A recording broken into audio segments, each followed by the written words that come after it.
literature, gender and sexuality, and post-colonial studies. She is a scholar, activist, cinemaphile, and the author of 2 books, Deserving Grace and Finding His Treasure. Our other panelist is C.Lee McInnes, who's a poet, short story writer, and retired English instructor here at Jackson State. He is the former editor and publisher of the wonderful and necessary Black Magnolias Literary Journal. He has published 8 books, including 4 collections of poetry, 1 collection of short fiction, 1 work of literary criticism, The Lyrics of Prince, a literary look at a creative musical poet, philosopher, and storyteller, and 1 co-authored work about the legendary Mississippi civil rights icon, Hollis Watkins. So we're going to have a discussion today about the Black aesthetic, and I will begin with a few questions, and maybe we can open it up to the audience. But I'd like for, and either one of you can. Do you all want to? No, let me ask this. Do you want me to ask questions first, or because I see y'all have some notes, or do you want to just talk? Okay. Okay. All right. So, can you all for the audience define this idea of the Black aesthetic, as you see it? Start me off, right? It's such, when you think about the Black aesthetic, at least from my perspective, I think about it being such an organic, encompassing thing, right? It's not just one part of thing. It's the beauty, the Blackness, the art, the culture, everything that I'm gonna start calling it Baba now too. So everything that Professor Madhubuti said it's Blackness in its totality, which is not homogeneous. It is everything, and everything that we are is our aesthetic. Like, Blackness coming in the room. What sounds like when you're going. I was at a conference a couple of years ago, and it was CLA conference, College Language Association, and it's unlike any conference you'll ever attend. And we thought we should do T-shirts that say CLA So Black. Yes. Because it is everything. It is music. It is hip hop. It is all of the things all in once, and all organic and layered into the other, so that it's not one thing.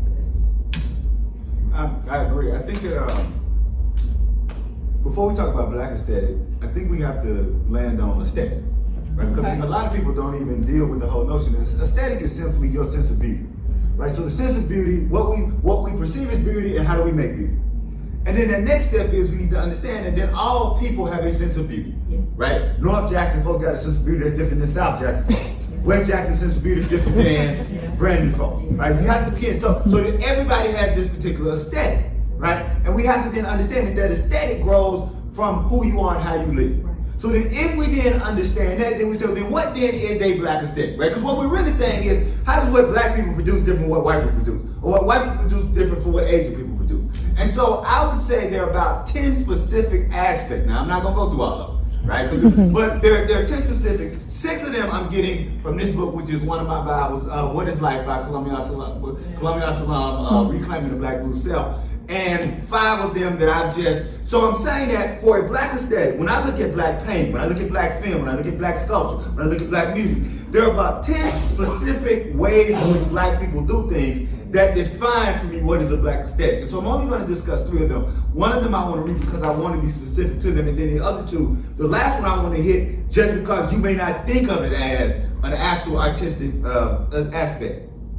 The number one is our emphasis as African people on the one and on tonality, right? So if you talk about music, 1, 2, 3, 4, 1, 2, 3, 4, 1, everything Black people do is based on the one because we carry that drum pattern from Africa. So even when we're just having a regular conversation at the dinner table, we always on the one. And then because the drum was our speaking tool, tonality for Black people. Now, what do you mean by tonality? Tonality, that, as you know, for Black people, a word can mean 9 different things based on how we pronounce it. That's what I mean by tonality. But also with tonality is the way we make sounds have phonetic meaning. Moans, grunts, well. That's why we love James Brown so much, because we didn't care if he didn't enunciate, because we're, good God, ha! That was a point in which we articulate. And then finally, and then I want to just say in this, is that, and then also when we talk about that old hymn, right? I love the Lord, he heard my cry. It ain't the lyrics, it's the moaning of it that's articulate. Now,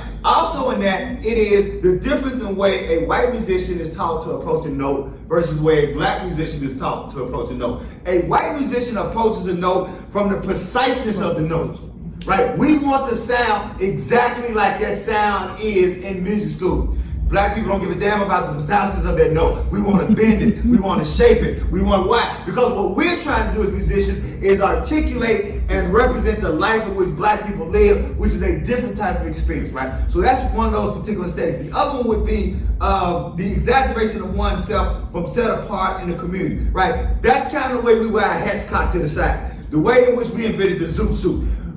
Black people hate a straight line, we love curves. And so everything that we do is about the exaggeration of that curve and what we wear and how we dress. And then finally, a third one is loudness as a form of resistance. Yes. Black people are not loud because we are country and uncouth.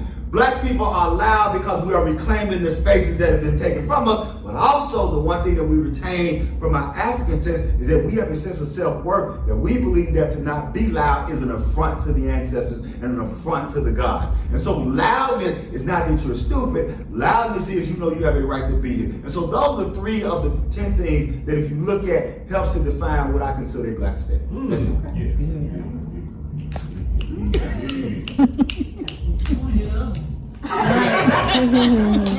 You made a read them Friday in the newsletter.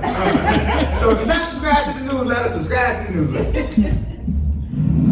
Did this panel inspire you? Yes, it did. Yeah, that last minute question you sitting there like, oh, you want me to be articulate on some stuff. Oh, I know. You know, it's something that's interesting. You were saying that.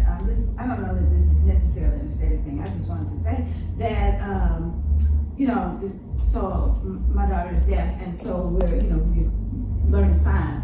And one of the things about black sign is that it's different and it's much more elaborate and expressive than just regular ASL, and that was part of the culture too. Part of our exaggeration. We exaggerate. Yeah, that's really interesting. It's really interesting.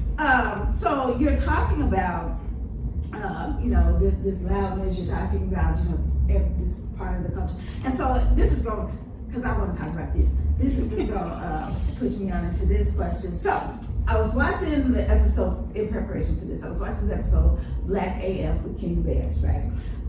And so in that episode, there was I don't know if any of you are familiar with that series on Netflix. It's a much more intense Blackish. But on this episode, he sees a movie that is, he thinks it's terrible. Mm-hmm. And but everybody else loves it. It's a black film, right? And so he's just trying to figure out what to do about this and why does everybody love it. And so this idea of policing the culture comes up, and and what's good, what's bad. And so in this episode, there are a couple of things that happen. First, he talks to these black producers. He talks to Ava DuVernay, Anissa Rae, Will Packer, Lena Waithe, and they have this conversation about black art, and they have hashtags support everything black. And so I was just wondering, what do you in terms of what the black aesthetic is and about policing black aesthetic. Is that hashtag valid? Support everything black, or can we police, so to speak? Should we police? Yeah. Can we? Yeah. I watched a lot of film and television, and I watched a lot of what would be considered bad film and television. But there's always something I can always find something redeeming about whether or not they executed it, but what the attempt was, right?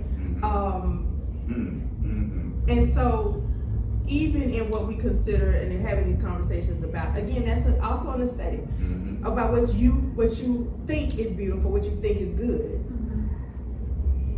Now, and it depends for me on production. Who is producing what I don't see it as pleasing? So, in that episode, it was in one of the questions you mentioned Tyler Perry. And if it entertains you, is that should we gatekeep and all that? The question for me, I actually can be entertained by Medea. Tyler Perry gets on my nerves, right? I kind of have separated them like Stephen Urkel and Stefan. But I think if we're talking about production and art and the spirit, the question also is, do we have a responsibility to Black art, to these things? And I think we do. But I think we also, sometimes we have to make a decision about, do we want to fight all the time? Does everything have to be the fight? Sometimes I just want to laugh, right? And then in the books that you mentioned, and I write romance suspense novels, as a literary scholar, the expectation would be that I'd be trying to write the next Blue as I, right? No, I didn't want to do that. I wanted to write about Black love in a sense that people weren't worried about the light bill. That there are love stories within our community that's not rooted in struggle, and that for me is an aesthetic. So I understand the angst about it, but we also have to put it into perspective about having some joy in our work, right?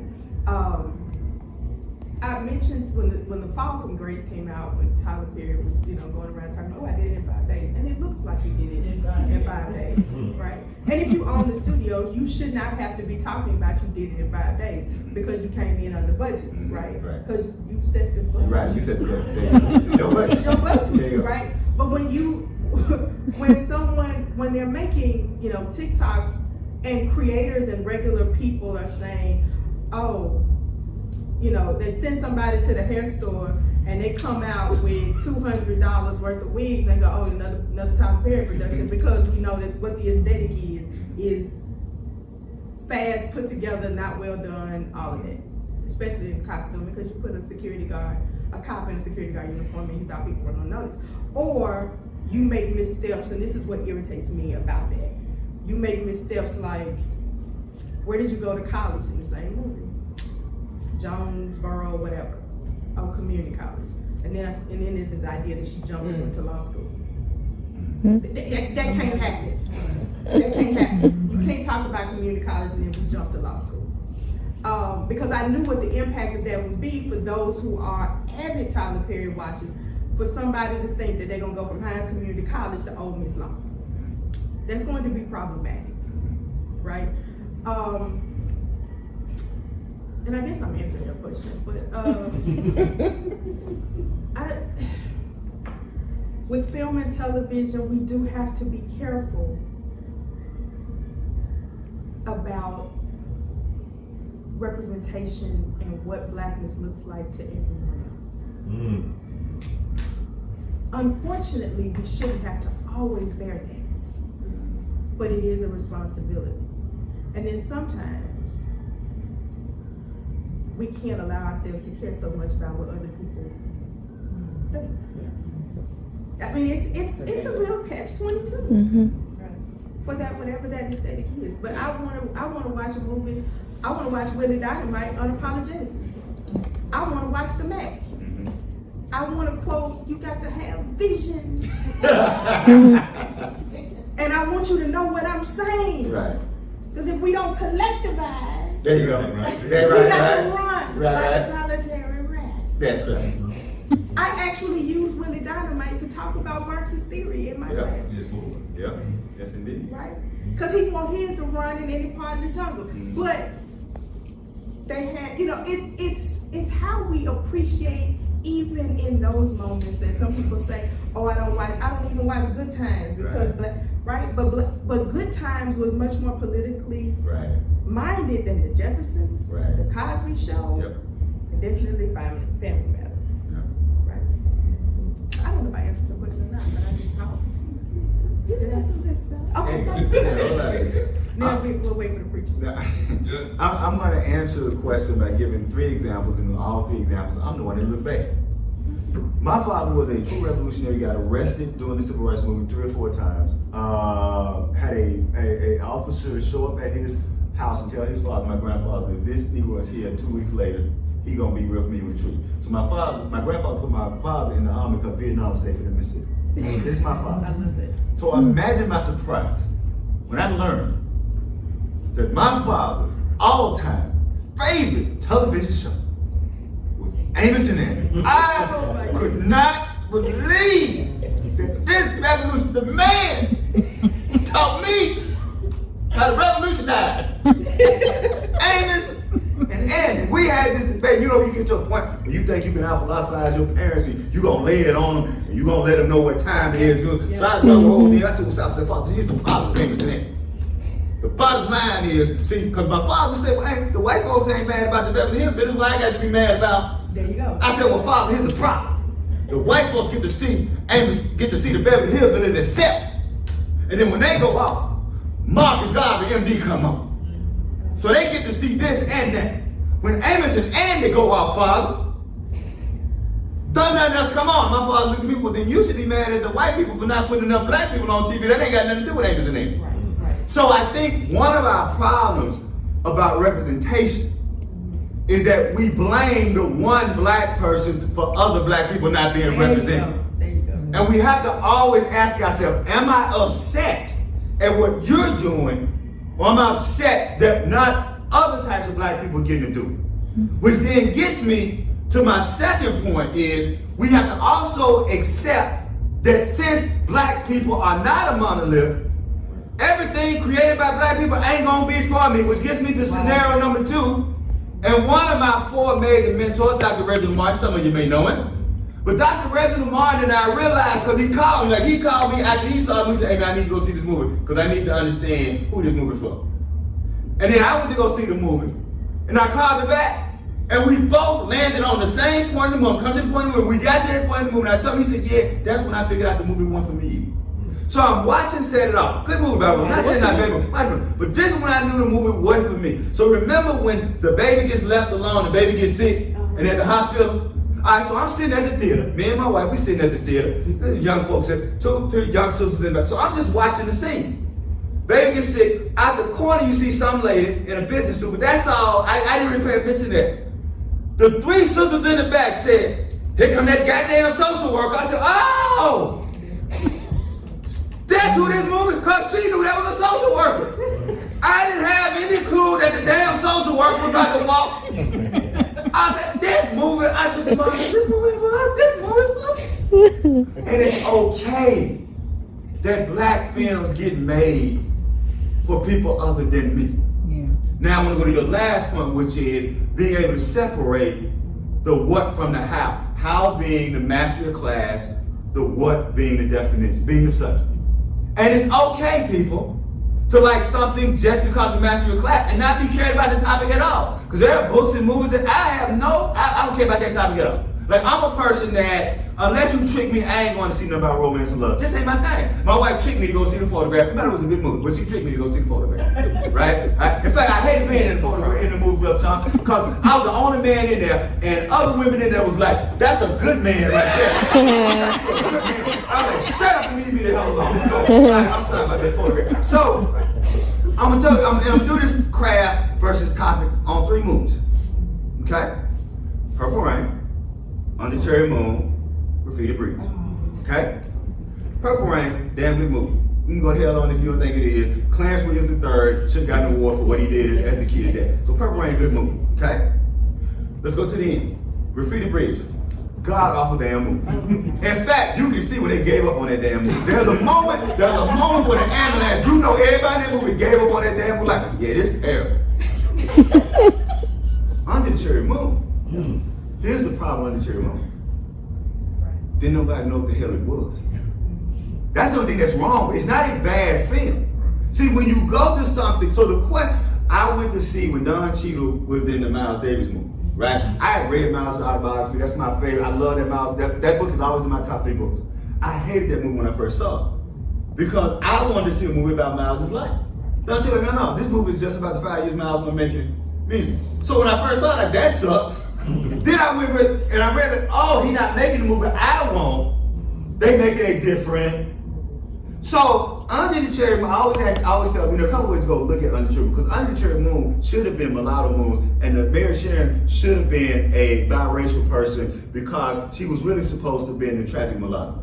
That kind of got pulled back, but if you look at the interplay between Tricky and Christopher, there's a lot of color complex interplay there, along with class, that will lead you down that road. So my point is, sometimes we get turned off by the topic, and it ain't the craftsmanship. Sometimes it is poorly made. What I'm saying to people is, it's okay. Because again, Graffiti Bridge sucks. I like the message.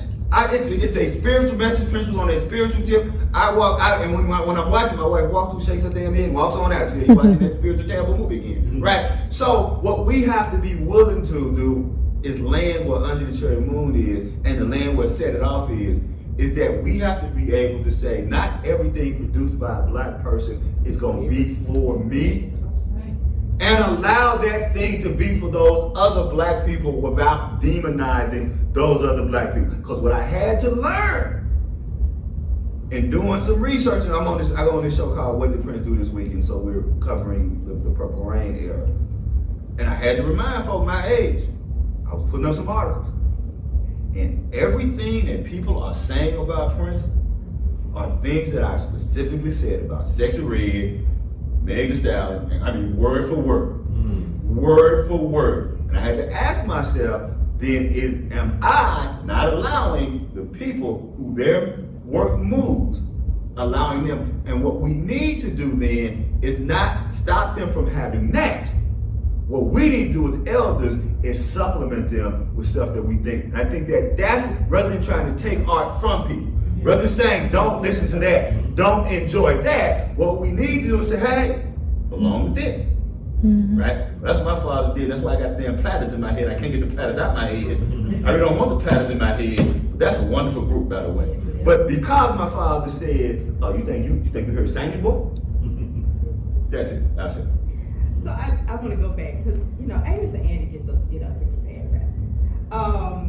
Shout out to Alvin Childers, who's a Russ College graduate, married to playwright Alice Childers for a period of time. But that, as much as we talk about that, it is output of the minstrel era and the radio era, voiced by white people.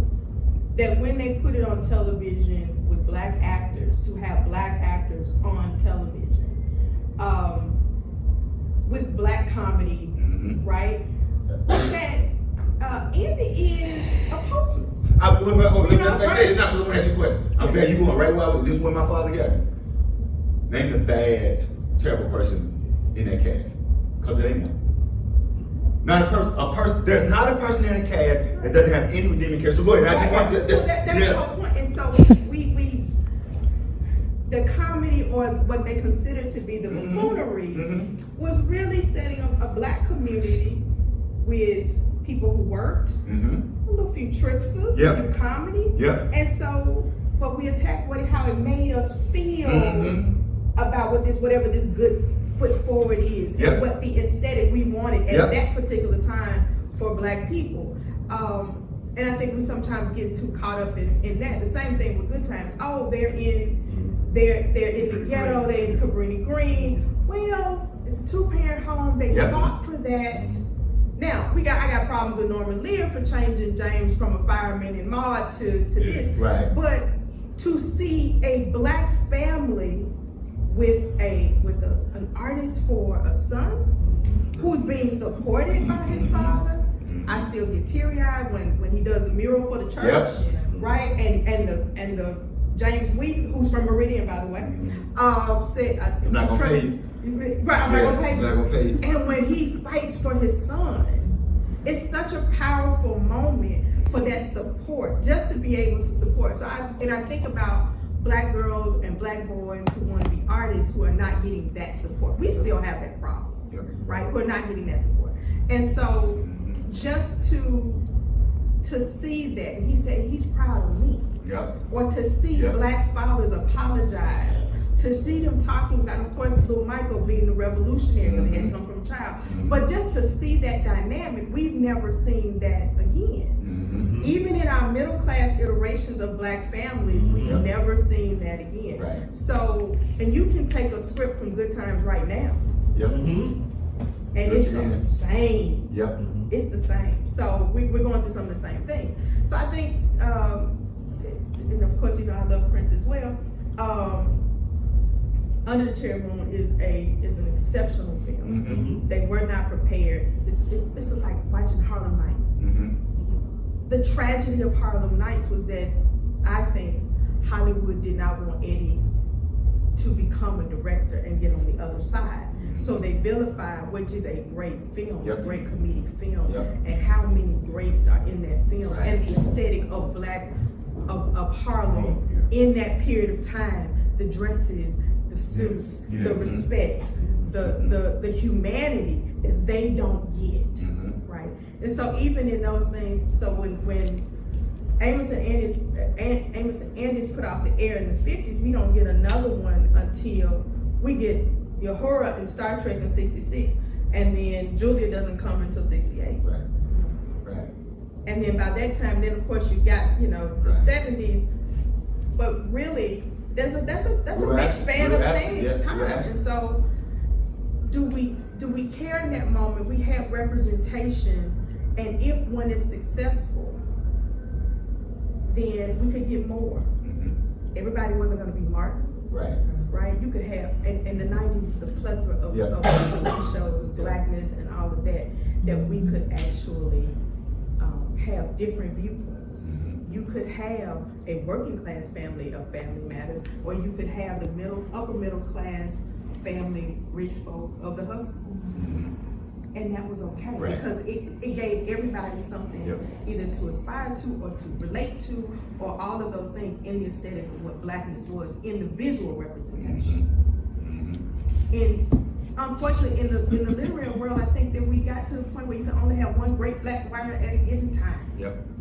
And so like that we didn't make space for multiple voices. It was either Toni Morrison, it was Alice Walker, and it was Toni Morrison, and then who was next, right? And so,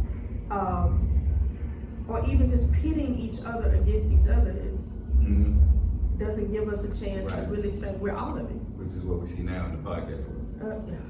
And I wanted to your point about Amos and Andy and about the minstrel show, what I had to learn later. You cannot judge the white minstrel show and the black minstrel show as the same, because here's why. The white minstrel show is white people being entertained by making fun of black people. Okay, that's the white minstrel show. What white people didn't realize is that the black minstrel show was black people making fun of white people who thought they were making fun of black people, which is the ultimate troping and metaphoric language that you're wearing this blackface, white people are being pleased, and what they're not in on the double inside joke. Because white people are laughing, like the beginning, the first minstrel show, white people are laughing at how black people dance, basically black culture, but particularly how we dance and eat. And black people are laughing at white people about how they dance and eat. Hence the old Red Fox joke in Sanford and Son. You white people need to get some scent in y'all house. Ain't no scent in here. Don't smell like nothing. Nothing. That is the ultimate double minstrel show joke that I remember getting old enough to like, I can't believe that guy. But, and I'll end on this because I don't know if the people who were writing the Jack Benny show truly know what they were doing in Rochester. Now I learned a little thing about Jack Benny, and I have a sneaking suspicion that Jack Benny knew, but for Rochester, a black man, to not only be, was 1940s, right? To be a black man, the smartest and the most moral person on the show.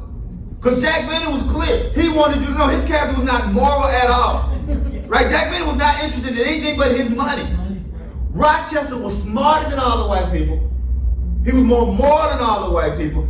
And what we missed was Rochester was the precursor to, believe it or not, Stephen and Django. Because as evil as Stephen and Django was, Stephen was letting us know that black people ran the plantation. For those of you who didn't know about slavery, for those of you who didn't chop cotton like I did in the summer, the way the plantation worked, black people picked what crops that was going to be planted. Black people tilled the soil. Black people planted the seeds. Black people took care of the land. Black people harvested the crops. The black people then took it to town and sold it. The only thing white people did was collected the money.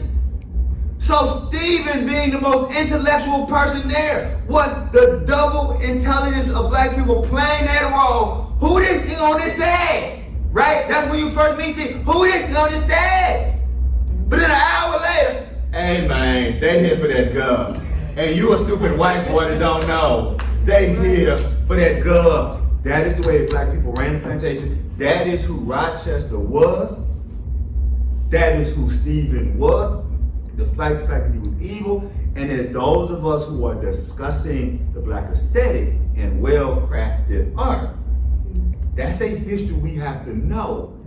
That even sometimes when people are hitting a wrong note, we need to at least be able to historically contextualize it so that we can know, hey, I may not like that or agree with it, but that doesn't necessarily mean it's well crafted. I said, But too.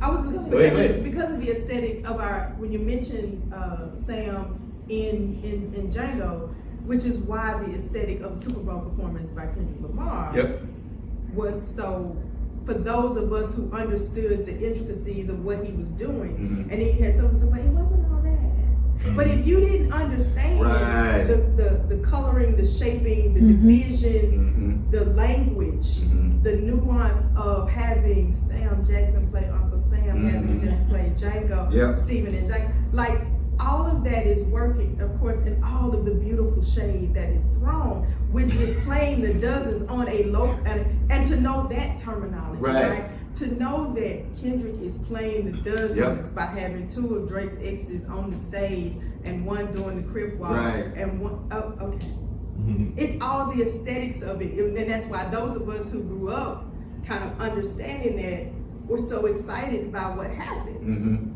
Because we see it all unfold and the red, white, and blue. And then the questions of, they didn't have one white dancer on the stage, but we got rid of DEI. That's the response on Twitter, right? We got rid of DEI. So that we are reclaiming in a large part our aesthetic. Because if it is that you do not, we're not making it for you to understand anymore and to consume. And that was the blackest Super Bowl performance we've seen in a very long time. And the importance of having people go online and explain it, which becomes the importance of why you need black literary critics. Right? Explain black art. Right? Which is what Chinua Achebe is doing when he's critiquing Heart of Darkness and saying this is what's wrong with Heart of Darkness, right? And so back to Professor Madabu's point about we needed to create our own, right? I think the one thing that gets lost about the Black Arts Movement, I want to make sure I get my number right. The Harlem Renaissance, this is not, whenever I say this, people think it's shaded the Harlem Renaissance. I shaded Harlem, I love Harlem Renaissance. Harlem Renaissance created one, and only one, self-contained, black-owned publication. Fire, which true to his name, got burned up in the building. I mean, that's hilarious to me. I know that shouldn't be. That's hilarious to me that your magazine named Fire got burned up in the building. The Black Arts Movement, 19 either self-owned magazines or publishers. Here's the point that gets missed. The Black Arts Movement is responsible for all of the black artists who win awards now, because these Negroes in the Black Arts Movement scared the white academy. because the Black Art, we were petitioning to be let in with the Harlem Renaissance. Right. The Black Arts Movement was about creating our own and not needing the Academy. And that is only when the Academy said, we need to start giving these Negroes some awards. We need to start giving them some tenure positions because they're going to take over. And the problem is we have too many black poets and fiction writers winning awards now that are not doing their due diligence in thanking the Black Arts Movement. Right. I'll shut up. So I hear what you all are saying about, it may not be for us, whatever, and so, let people have their art and all of that. But I mean, do we still? And I think it's a good point that the idea to come in and explain and all that. But do we still celebrate, even though it's a nice little ditty? But do we celebrate what? Do we celebrate these for instance the music that's out there? So let me here's the problem. And I'll start here. I want to start because I'm the least hip hop person in this room. I'm the least hip hop person on the planet. Like I've been out with hip hop since 1988, right? Because I could never embrace sample. The problem is, as a blues man like myself, I can't say nothing about WAP. Because one of my favorite blues songs is "Stoop Down, Baby, Let Your Daddy See." Stoop down, baby, let your daddy see. Stoop down, let your daddy see. Because some tweaks your legs about to wear the hell out of me. Now, as a blues man who heard those and men stroking, I be stroking. So again, the issue is not. I don't have to. See, I think what we make a mistake is we feel like we gotta hang out with them. We gotta listen to their music. No, we ain't. No, we ain't. I don't want it. My grandson is 14 now. I don't want to know what's on his phone. But you know what's on his phone along with all that stuff that he has on his phone? Stevie Wonder songs in the kid's life. Because I introduced him to it. Right? He came here the other day, and I'm not saying it, but he walked because he knows I want to be your lover, like Prince. And I introduced some other stuff. He found that one on his own. So it's not about do we need to celebrate. We simply need to be as elders, right? Children want to eat junk food. Our job is to give them vegetables. It's a waste of time trying to teach children from junk food. It's a waste of time trying to keep children from sugar. It's better to say, well, you can have that for dessert. But you can eat some of these peas. You can eat some of these greens. So when we're having this artistic debate, just make sure that the art that you think will help them is around. And that way, when it's around, because here's the thing, here, most of the stuff we love wasn't our art. It was our parents' art. And our grandparents are. Now, I do want to say that I did. I was raving one day about how the next generation doesn't know this. And the person, both of y'all know very well, Fatisa Allen, started laughing because she said, Brother Sidney, stop acting like that. You know why you're that way. And I said, well, why? She said, how many televisions was in your house? One. She said, how many radios was in your house? One. She said, so the art that you love is because that's what your grandmother, mother, and father listened to and watched. Right? Philip Wilson is not of my call. He's not my generation. But it feels like it because I watched him with my grandmama every Sunday. So as long as we have it in their purview, we can at least give them the alternative. And I think that at some point, they'll transition to it. That's it. Well, I don't think it's so much that WAP exists. It is the fact that we have transitioned to a point where we don't want to listen to that. And because we got a little older. And also we don't want the rest of them to hear it. We don't want anybody else to hear it. But if you listen to Lucille Bowden, I don't want to hear Lucille at this point. And I think that's the point. Like we have to own the generation changing because as you said, if I have to endure I gotta play something else. I gotta show them something else. All right. So at least let me let you know where the sample came from. Exactly. Let's backtrack it. Exactly. But I think it's that we find ourselves in a moment of embarrassment that this is what they're listening to. I just told my students yesterday when I came up in the 90s, we wanted to look like In Vogue with a little black dress when we went to school. I went to school in little black dresses, full stockings, and heels to high school. I forgot about them In Vogue dresses, boy. That was wonderful. Because that was what we want. We wanted to look mature and put together, right? The Hold on. blazers. We had on blazers, and you know, if I really want to be, if I really want to get grown, I put on my cat suit with a blazer on, and I could just, it was a beautiful time. Yes, it was. It was 100 pounds ago, but it was a beautiful time. And I think we probably listened to, of course we did. We listened to some things, and my mom was like, what are you, and we got to give them that. But we're just embarrassed about others because of this mass dissemination. Because it used to be we could keep all of that contained. Right. They weren't listening to all of that. It wasn't on TikTok. There was none of that. And I'm just glad that there are no pictures, videos, or receipts. And of the time, of that time period in my life, because I would pay to get 15 or 17 back. But that's what I think it is. It's not that it exists. It's on display for everybody. I was embarrassed from the Grammy performance because I was just sitting there like, I grew up at a time where, there were certain things you didn't discuss in mixed company. Or you didn't, we had rules. Boyfriend gifts were sweaters and cologne. You didn't do an outfit, you didn't do pants, you didn't tell them, what you doing? Sitting up, because you can't say you lying down. You can't say what you, all of that, because you didn't tell a boy you were lying down, in bed. Because then he might have some ideas. Like, there were certain things we didn't talk about. I know y'all are just having fun with that.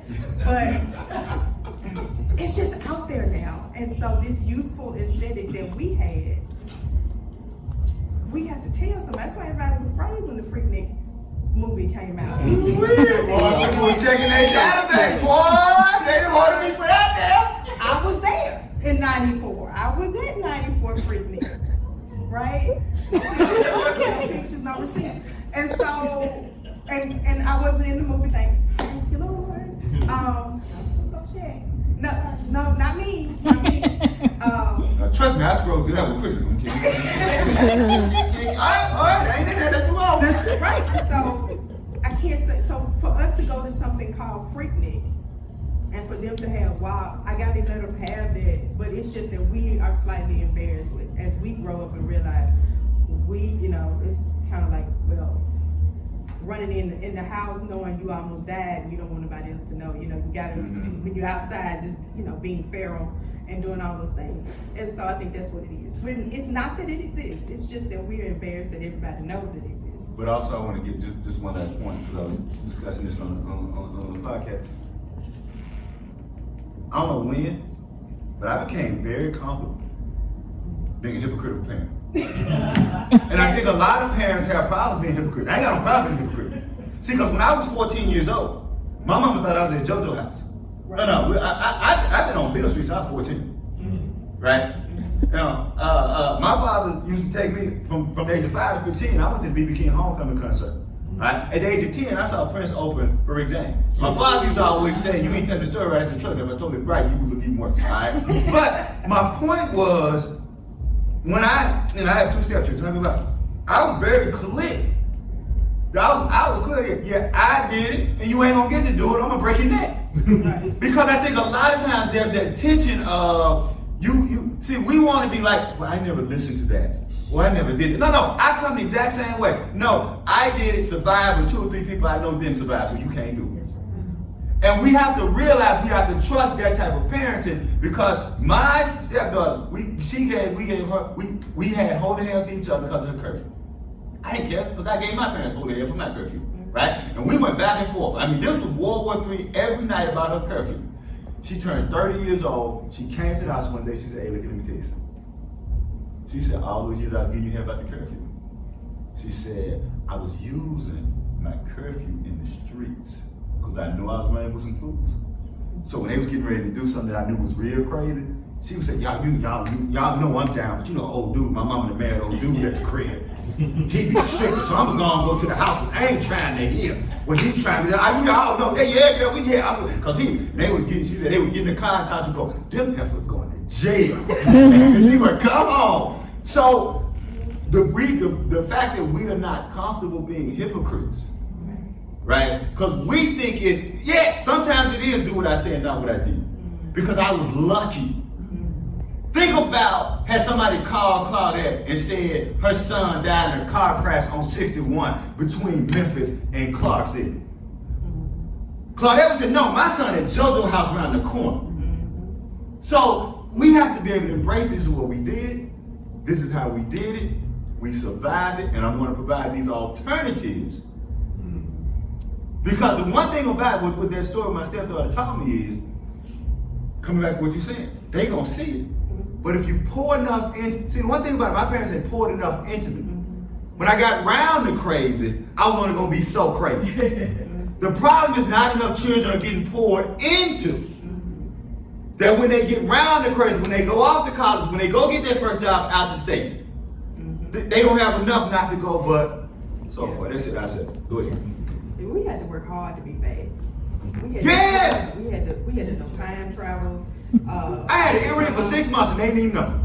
I was having that damn earring for 6 months and then dumbass walked in the house and forgot to take it off. That's how I got busted. I busted myself. I'm sorry. I mean, it is. Like, I knew how long to the minute it took my mama to drive from downtown to pick me up at school where I was supposed to be. And I had all this time. So, you know, I'm telling you what. There you go. That's right.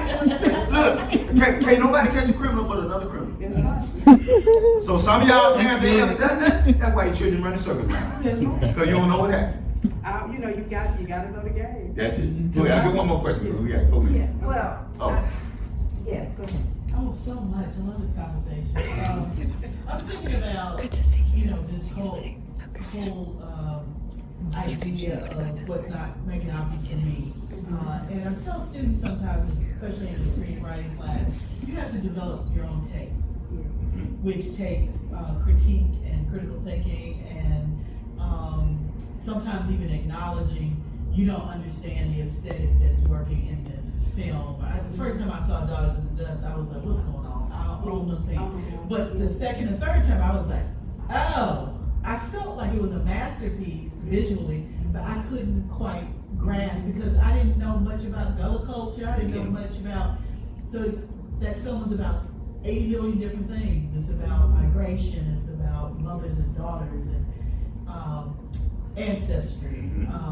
So I think we have to foster in our younger generation, whether it's our students or our children, the context for things, right? Amos and Andy comes out of a tradition, right? Good Times comes out, because my daughter will even say, when it comes on reruns on Saturdays, I spend whole Saturdays cleaning the house with it going on in the background, and I didn't think my daughter, she was like, oh my God, we watch this again. But she'll say something like, well, you was hanging out with JJ now up in, I was like, girl, whatever. But she has the references to a different world. She has the references to her own life in that way. I was thinking about this. My grandparents, after events like a barbecue or whatever, all the adults would go into the living room, shut the door, they would listen to blues music. And when I turned 19, they let me come in. And I was like, what? Y'all can't talk about Prince and Rick James at all. This is low down stuff, right? And they chuckled, what have you.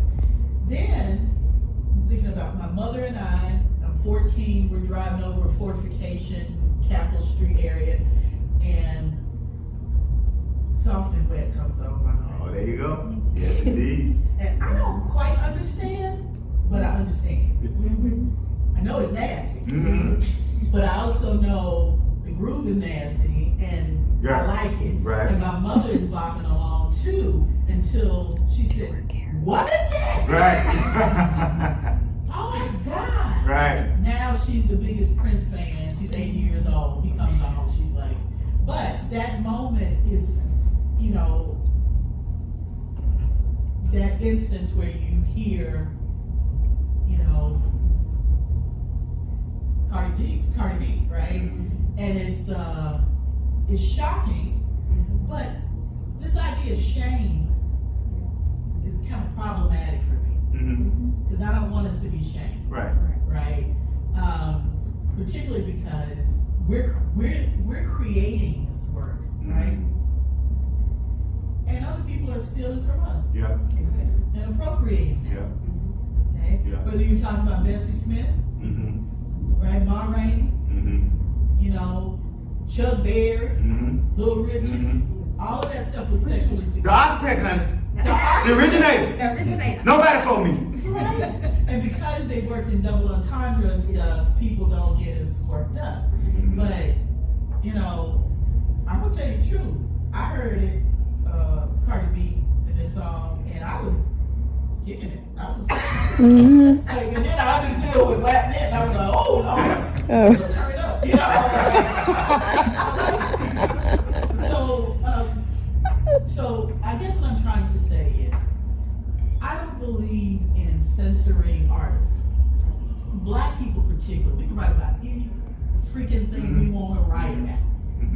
Whether it's Cardi B or, you know, Percival, whatever, right? We can write about, we are all of these things. Right. So we have to figure out what is for me, Right. right? Not necessarily what's for us. I'm not gonna make the decision for everybody. Right. What's for me, right? I don't understand this, or I understand it now. What was the film Spike Lee did, set at the Black Hawk? Oh, School Days. School Days. And that came out, people were like, what the heck? Why they dancing? But now it's a classic. Right. Right? So what is ours aesthetic? Right? I'm a Southerner, I'm a Black woman. Yep. My natural impulse is that aesthetic, right? But I'm also blues, Right. Chicago, right? I'm also, I think, a little postmodern. I like weird stuff, right? I like quirky Right. kinds of stuff. So we can be all of those things, and let us be all of those things. Because I think we can't get with the aesthetic of upward mobility. Respectability. Respectability politics. And don't let those kids, you know, that's just nasty. But you wear freak nigga. Right. Right. So I mean, what was I going to tell you? Well, but I will say this, give them the context, Right. give them the history. Right. Yeah, girl, I listen to Rick James, Right. I'm saying some crazy stuff. Right. And I get it. But you need to have discernment, Right. right? Right. You need to, and I'm telling you, sometimes I just put on Tyler Perry and laugh. Right. Even though you point out all the consistencies that are, this person's hair don't match and all that kind of stuff. So, You got two more questions. Yeah. I'm sorry. You got here. Go ahead. I don't have a question. I guess it's a response. So, right, I too have young daughters. I want to specifically, I think, respond to like the question of the kind of more present day aesthetic of hip hop and just like I think self-expression. So one thing I think about a lot is like now I'm in a generation that experienced gentrification. Right? So I grew up in a black neighborhood and knew other black neighborhoods because I moved around in 7 or 8 different black neighborhoods, right? Because that was my experience, living in different apartments, right, throughout growing up. Once I hit high school and throughout college, then gentrification is happening across black cities across the South and across America.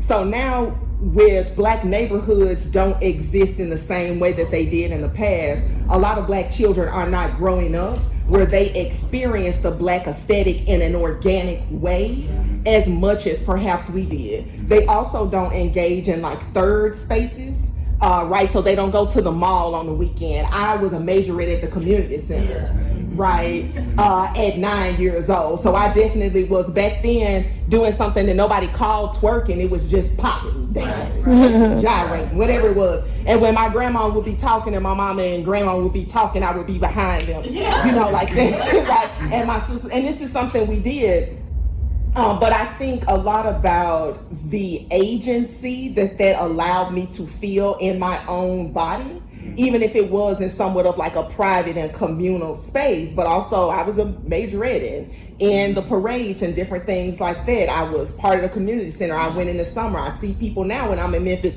You went to Bethel LaBelle. I'm like, yeah, I remember you from the community center. Our children are not having that experience. So I think some of what we see in the Tyler Perry movies, in some of the music videos, on social media, is the need to recreate experience that doesn't necessarily exist for them organically the way it did in the past. So with my daughters, for example, I've had a conversation with their dad that was about just like the girls dancing, twerking, this and that. I have a 13-year-old, she wants a nose ring. And I had to tell her, Dad, that's not sexual. There's nothing sexual about a nose ring. And he's just like, well, she gonna look too grown. Well, she's gonna get grown anyway, right? The nose ring ain't gonna accelerate that. But when we had this conversation specifically about the dancing, I said, well, what we gonna raise the only girl? If she not gonna know how to twerk, I'm not raising that black child. So you may feel uncomfortable, but you're gonna have to investigate where the feeling is coming from. The same way we encourage children to like stop and identify your emotion and then try to identify where is this emotion really coming from. Right? What is the uncomfortable feeling that I'm feeling? And we have to, I think, kind of do both as like parents, as, you know, maybe elders, and just like members of Black community that are engaging with the Black aesthetic around us, do the real cost benefit analysis, right? Yeah, there may be something we see as negative or lewd about some of the Black expression we see, but then there is also something good in it, right? So like, what is the real cost benefit analysis? If I let my daughter listen to WAP, because I was listening to Lil' Kim, right? I definitely have some stories of my mother finding what was cassette tapes then. And in Memphis, they had a DJ Spanish Fly. You from the same place as me, so you remember it. And I remember this, somehow I got a hold of this tape, and it had a girl whispering on it. DJ Spanish Fly. Right, the girl. And so I loved it because DJ Spanish Fly then was the only time a lot of music that was like in Oakland and California on different coasts. The only way I would hear it in Memphis is with those mixtapes. Between every song, it had a girl whispering, DJ Spanish Fly. It was just very, I remember waiting till my mother went to sleep. It's like 1 o'clock. I'm like, okay, I pressed play on the little tape. My mother, I heard her fly out of the bed and come in the room. She snatched the tape and pulled all the, what is this Spanish Fly? You don't even know what you're doing. I said, I'm gonna get another one at school, Mom. It's okay. I got $5. I'm gonna get another one at school. Right? Because the thing though, when I remember that, is I was a girl, whereas I knew other girls who, and all of us had a level of fear because we were girls, right? But I definitely was one that felt a certain amount of agency about what I was and was not gonna do. About if I needed to get ahead, I felt confident to make choices about how I wanted to do that and what I was willing to risk and what I wasn't willing to risk.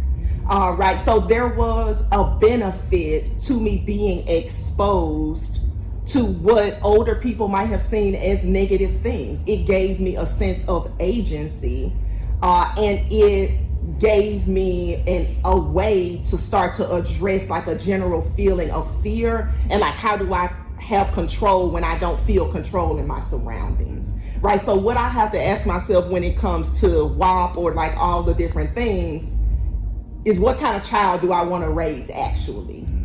Right? Do I want to tell her everything to do and not expose her to anything and then wait and see what happens when she go out and now she actually has to be exposed to everything, or kind of like give her a sense of agency to start to choose? So I kind of took the reins off. You know, you got your headphones. I'm not going to investigate it. Right? If I hear it and I know it, I might say something about it, but I'm not going to come and police everything you listen to. I heard her the other day, I passed the bathroom door, and what do I hear? Sade. Yes.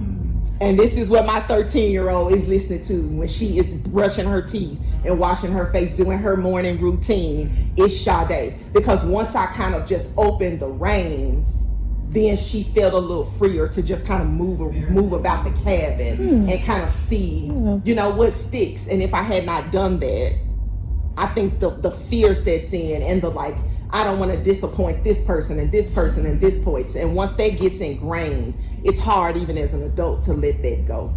You know, so I think the just to say the cost benefit analysis part of like the aesthetic, the Tyler Perry, it's got a cost.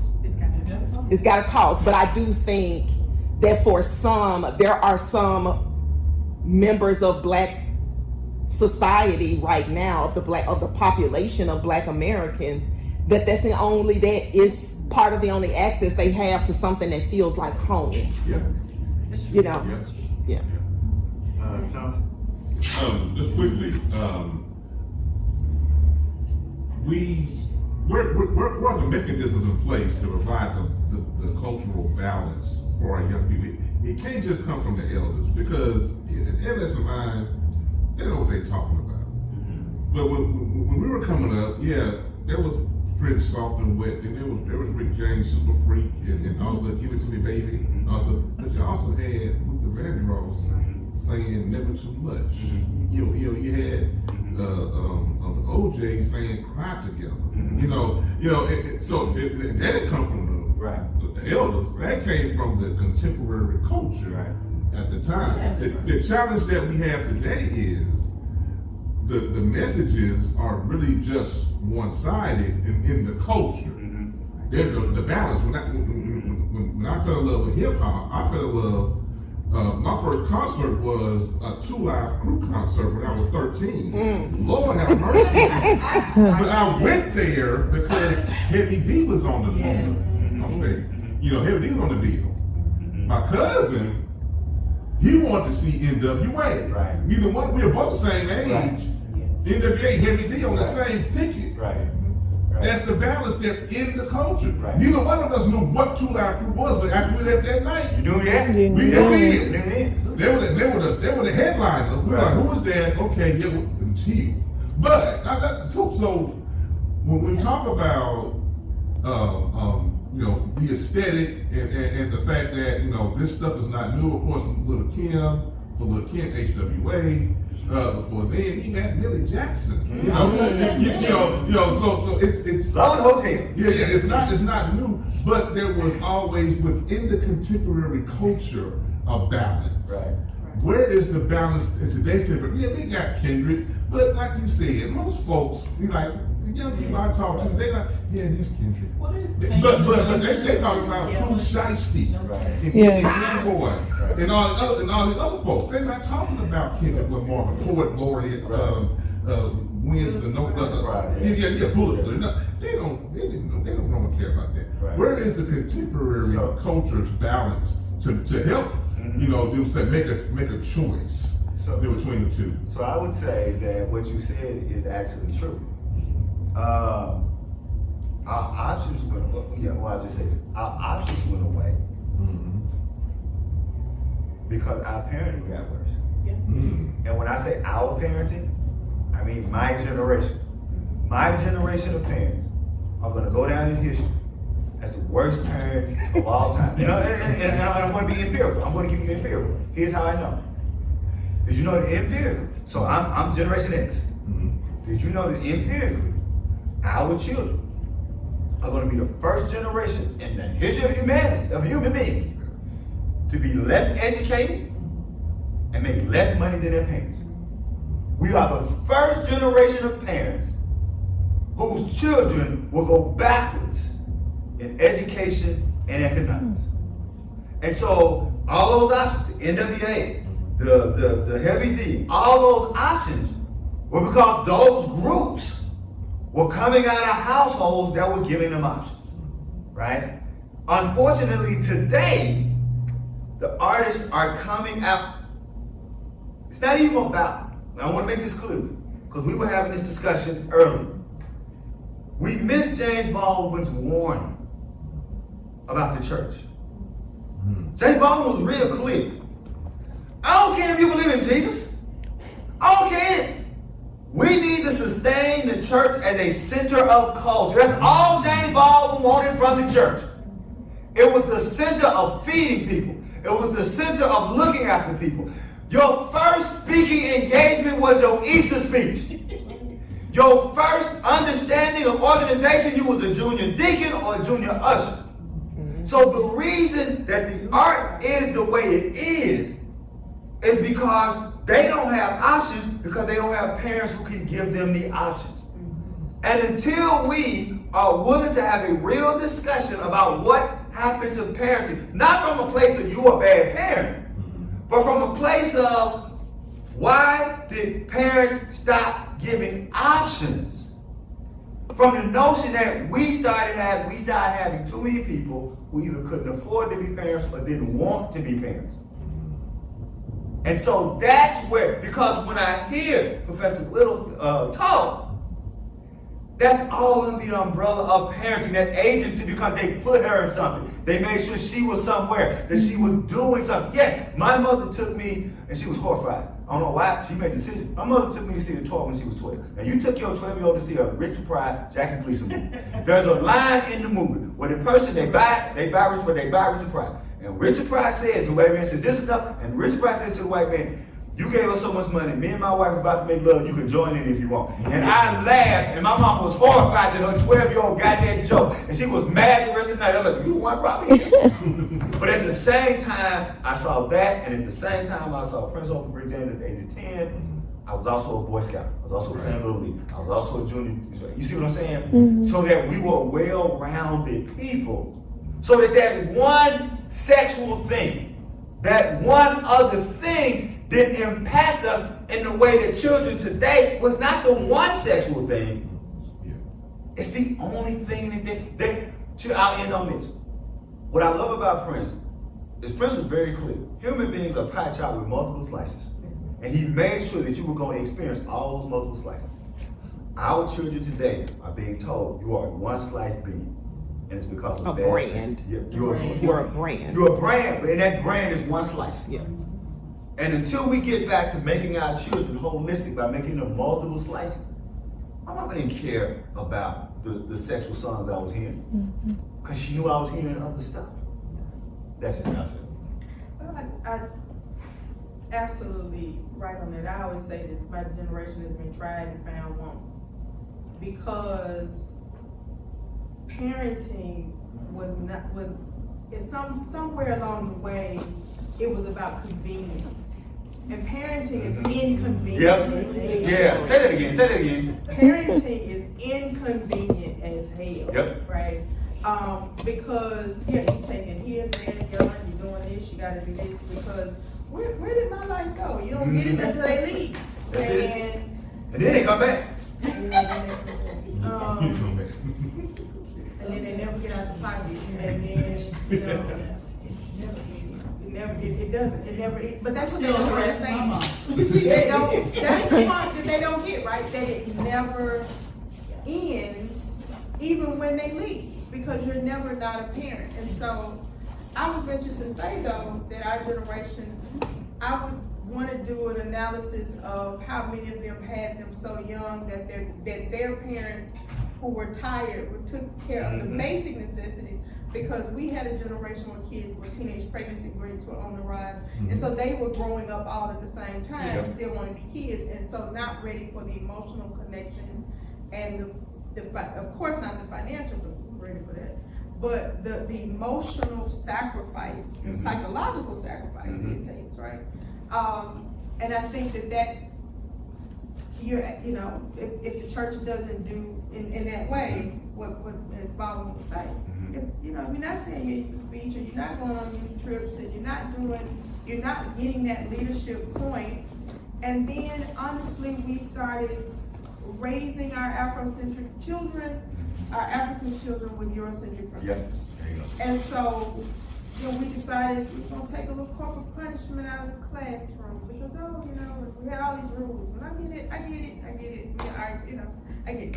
But there's certain things that we took out that we didn't replace with anything else. And we took some leadership authority away from our teachers. We changed curriculums. We weren't allowing teachers to teach. They didn't learn who they were. I'm a JPS graduate I went to North Jackson, Powell, and Callaway. My black educational experience, and then I went to Toulouse. Right. Right? So I grew up with teachers that not only looked like me, who were confident in me, but who would call my mama, who my mama knew, she would show up. She was doing this heavy lifting because that was her charge. Right. And we don't get that. And so it's interesting that, of course, at 13, here I am in Powell, in the hood, what considered to be the hood, and I'm reading Donald Goines. That becomes one of the bases for my master's thesis. And someone asked me, how does a middle class girl that grew up in Northeast Jackson write a dissertation on Iceberg Slim and Donald Goines? Because I went to school with them. My uncle was a big out of Memphis, so I knew what it looked like. But I also found some very much, what's the difference? Economics. So I kind of knew and had those conversations early. And so we're not having those conversations with our kids like we used to, but everybody's in different. Right. So we're losing our audience. Okay. Can I say something really quick? This is just, you made the exact thought that I had, because honestly, just as a young person that consumes, the dominant culture, the dominant rap music, the bumping and grinding, like the sexy red, I have less of an issue with, because I'm all for that, I guess. The agency that it gives young women, but like when I was subbing at Powell, like these 7th graders that are just rapping, they're gonna throw somebody's body in the river, and I'm like, oh my gosh. And it's the kind of music I listen to too, because it's fun, like it's catchy, and I'll just be kind of listening, and I'm like, gosh, like what are we really talking about here? And you're right, like that is what's popular for these young people. There's not really a second option, because most of them listen to rap, and the rap that's popular is NBA YoungBoy, these really, it's just dark, like just murder, that's it. And so I was just wondering, kind of like on the same vein of, if they don't have access to these community centers, if they don't have people pouring into them that extra stuff, like where does their responsibility lie if they're listening to this and this talking about not going to school, and then they decide they don't want to go to school? This is just from what I heard teaching, but what do you do? Like what? I know it's a loaded question, and we're like done. And that's the question. That's the problem. But what do we do? In that moment where you take the time to say, oh, well, let me, that sample, that song sample, and this.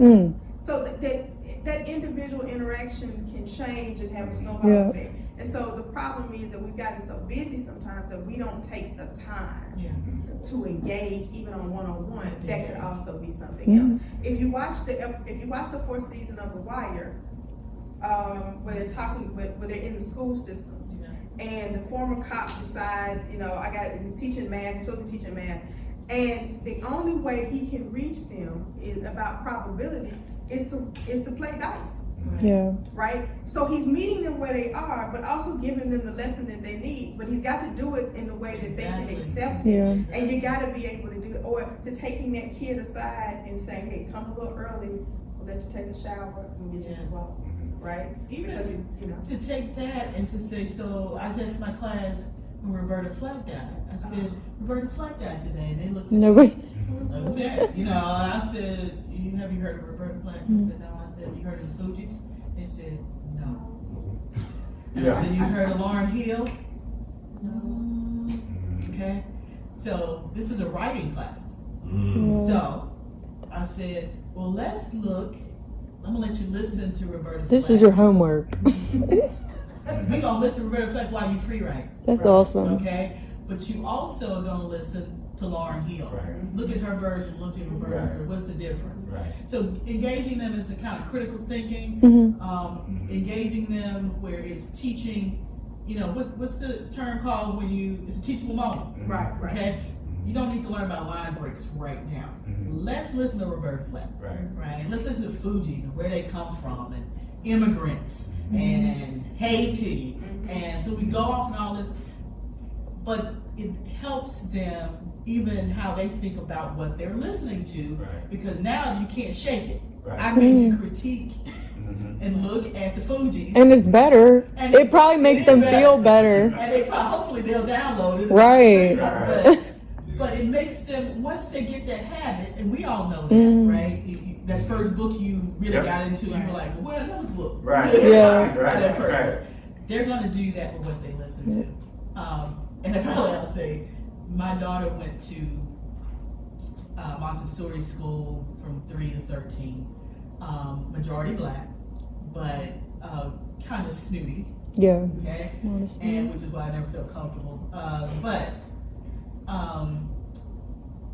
one of her friends said, I don't know, my parents were listening to something, I think it was Earth, Wind, and Fire, and it was called Brick House. And my sister said, my daughter said, that's the Commodores. You don't know the difference between Earth, Wind, and Fire. I was like, I have done my Right. time. Good man. There you You go. get a seat on the book. Oh, That's fine. Yep. You know who the Commodores are. There you go. And you know the difference. You're There not you gonna go. get confused, right? Oh, yeah. So, but they're black kids, they don't know the difference between, right? They straight A students, but they don't know. Yeah. And that's Child asked me, respectability. Mr. McInnes, what's a barcade? I ended class. We have another question Oh, somebody coming. got that, I thought everybody was- We're talking about influencing, feeding our children, our youth, our students with that music, that knowledge that we feel, the artists that we want them to know, even if they're more contemporary people. Mhm. I want to say this while Danielle was there, but as she was talking about it, she mentioned Sade, and then I don't know if you all know, I don't know who's DJing, but Sade's song was playing all of life. Yeah. I was playing, and I was like, if it's a student, they're learning. Right. You know, all the other stuff they were playing, but then there was not. Right. And sometimes you have to trick. You have to trick them. When I was at Tulu, I did a film series, and I would show Roots. Yeah. That was the first film of the year, every year. I showed all episodes. It took us about 2 weeks to get through. At night, right? So I made them at night, right? And then I would make it open. I would partner with the SGA, and I would have all the kids because they had to do certain events. The next film I showed was Don't Look at Me. Then I showed Imitation of Life. But it was they didn't realize it was coinciding Right. with the text that we were reading in class, so that they had a visual form of reference when we were talking about autobiography of Ex-Colored Man. Right. We talk about Imitation of Life and Pinky, right? Yeah. So it's though, at least I can say that if that period of time between 2004 and 2010, when I left the Right. classroom Yeah. over there, they can say they saw Roots, they Yeah. saw Gone with the Wind, they Right. saw Imitation Yeah, of Life, they saw the class, Right. and they have the references. Exactly. And so, but those are the moments when you go into the classroom, when we're with young people, whether it's to have those opportunities. Yeah. I think we need a podcast called The Professors. There you go. I love Thank y'all for staying.